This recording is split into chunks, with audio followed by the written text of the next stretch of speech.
All righty, our next presenter, Chad Shavor, and the title of his talk is Why You Should Beet, Squash, and Kale Your Lawn. And hopefully it's going to snow a bunch so we have lawns. That's what I say at this point. Chad is an avid gardener and history teacher. He enjoys building community gardens, teaching sustainability, and instilling self-sufficiency. Welcome, Chad.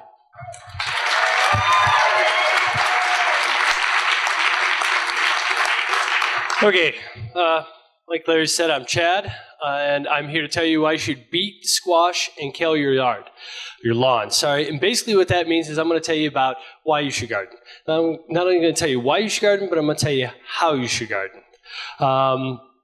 We don't have all night, so it's going to be quick and dirty, just like gardening should be. The first reason you should do it is because gardening makes you happy. Look at these faces. Those people are happy. There's no greater reward than getting your hands dirty and reaping the benefits. Another reason is we live on one planet.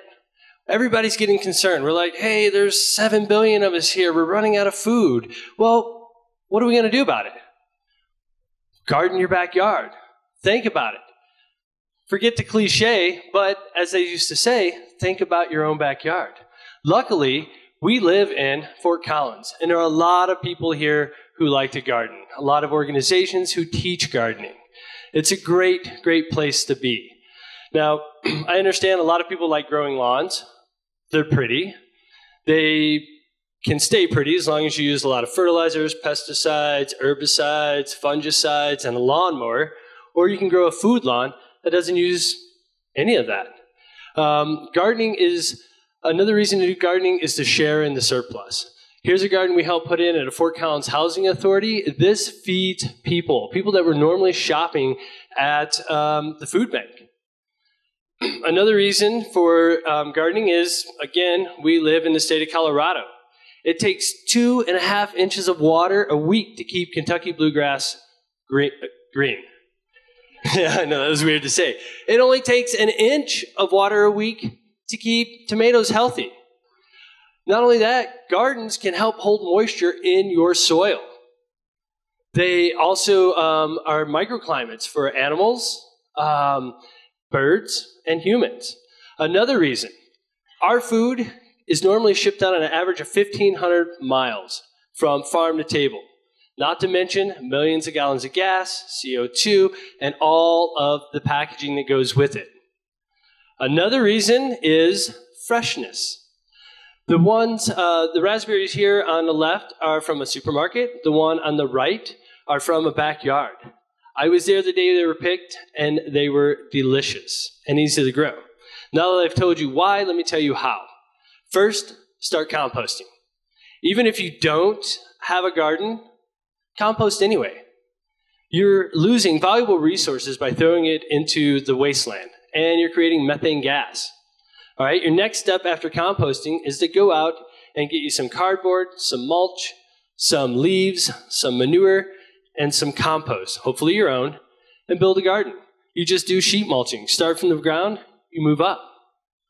Another reason how, I know that last photo you're probably looking at and going, oh my God, all that material. Go get the neighbors. People love gardening. Here's another group of people from Fort Collins Housing Authority that came out, helped build these guys a garden, and they created 375 pounds of produce. Another thing about gardening is it teaches you how to be creative. Here are some gardens that I helped build throughout Fort Collins. Lots of different designs, and vegetables love designs. Vegetables love being creative.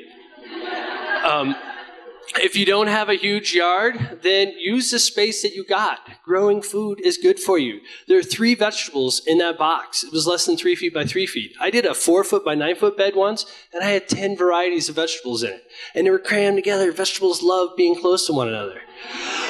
Another reason why is the bounty. Look at this. These are different gardens, the bounties from it, and it's beautiful. And I know a lot of you are probably looking at that photo saying, what the hell do I do with eggplant? You do this. You bring it to a party and you share it. You get your friends over and you have a meal.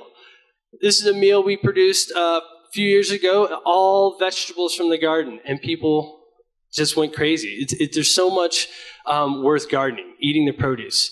Once you learn how to garden and become a master at it, share it with your friends. It's a great tool for education, telling people how to grow their own food, be more sustainable, and, be healthy. We do live in the state of Colorado, so I encourage you that when you're gardening to stay hydrated, okay? You want to drink plenty of fluids, and trust me, vegetables think it's funny when you get a little tipsy. So that's why you should beet, squash, and kale your lawn. And when you're doing it, I want you to keep three things in mind. It's all about the earth, it's all about the people, and it's all about sharing the surplus.